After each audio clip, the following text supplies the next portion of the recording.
Bonjour à tous. Dans cette vidéo, je vais vous montrer comment modéliser un système masse-ressort sur Simulink. Donc pour ce faire, nous allons procéder en 3 étapes. La première étape sera de retrouver l'équation du système. La deuxième étape sera de schématiser ce système. Et enfin, la dernière étape sera de remettre ce schéma sur Simulink. Voici le système que nous allons étudier. Donc nous avons une masse M qui est tirée par une force U. Nous avons également un ressort qui est lié à la masse M. Et nous avons des forces de frottement entre la masse et le sol.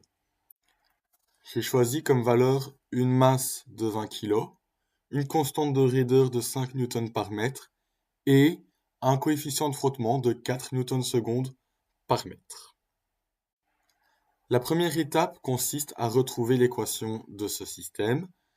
Donc, nous repartons de la formule où la somme des forces est égale à ma.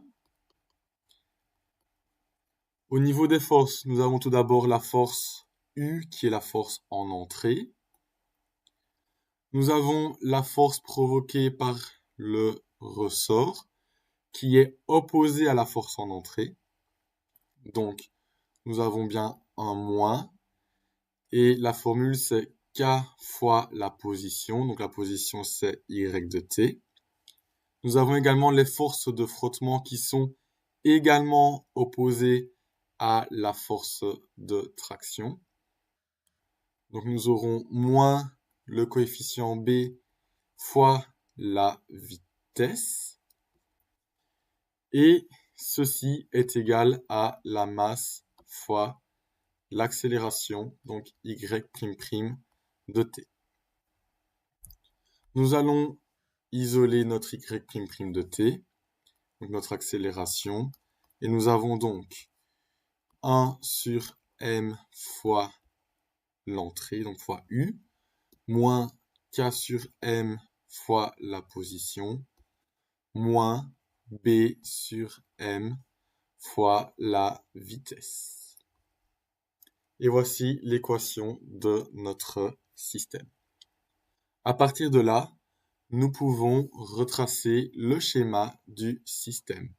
Donc pour le schéma, nous devons mettre à gauche ce que nous avons en entrée. Donc nous avons U, la force U, et en sortie, nous voulons la position. Et entre, nous devons mettre toutes les variables d'état.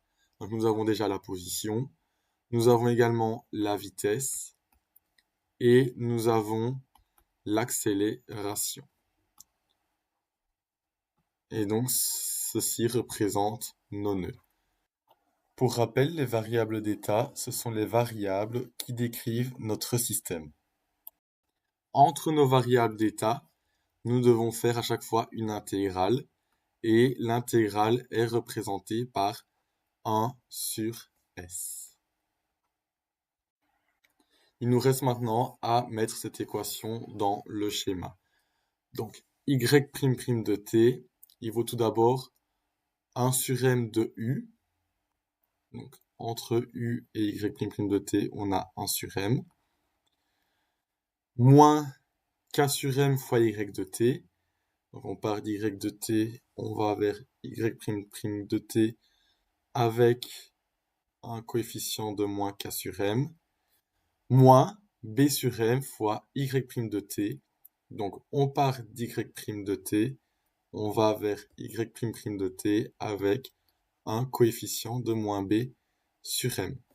Et donc, ce schéma-ci représente l'équation que nous avons retrouvée au-dessus. Et en sortie, nous voulons la position d'Y de t. Passons maintenant sur Simulink. Ici, nous allons retracer le schéma que nous venons de mettre ici, mais sur Simulink. Donc tout d'abord, nous avons besoin en entrée de notre force. Nous allons utiliser la fonction step. Donc, on va l'appeler force. Et cette force, elle va passer de 0 à 1 au temps 1. Ensuite, nous avons besoin, pour y' de t, du bloc sum. Donc pourquoi sum? Parce qu'en fait, il va avoir une partie de u de t, une partie d'y' de t et une partie d'y de t. Nous ajoutons ici le bloc sum avec comme signe plus, moins et moins. Ensuite, entre y' de t, y' de t et y' de t, y de t, nous avons des intégrateurs, donc qui représentent 1 sur s. Et donc c'est le bloc integrator qui se trouve ici. Donc juste avant le premier bloc, nous sommes en y' de t. Après ce bloc-là, nous sommes en y' de t. Donc il nous faut un deuxième bloc pour passer d'y' de t à y de t. Nous devons ensuite ajouter les différents gains. Donc le gain entre la force U et y' de t, le gain entre y' et y', et enfin le gain entre y et y'. Donc pour ce faire, nous avons besoin du bloc gain. Nous allons mettre le premier gain ici entre la force et y', et ce gain a une valeur de 1 sur m, donc 0,05, que nous pouvons ici lier au bloc sommateur. Nous allons mettre un deuxième bloc entre y' et y'. Ce gain aura une valeur de b sur m. Et pourquoi pas moins b sur m? Parce qu'on a déjà un moins ici dans le bloc sommateur. Donc dans ce cas-ci, nous avons 0,2. Et nous devons effectuer un miroir sur le bloc pour qu'il soit dans le bon sens.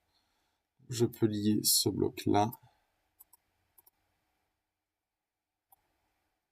comme ceci. Et il y a un dernier gain à ajouter qui a la valeur de k sur m, donc k qui vaut 5. Nous aurons donc 0,25. Je ne mets pas le moins parce qu'il y a déjà le moins dans le bloc sommateur. Et ici aussi, j'effectue un miroir et je peux relier les blocs. Je n'oublie pas de relier les différentes variables d'état, y' à y' et y' à y. Et on peut ajouter un oscilloscope pour afficher le résultat. Si on lance ceci,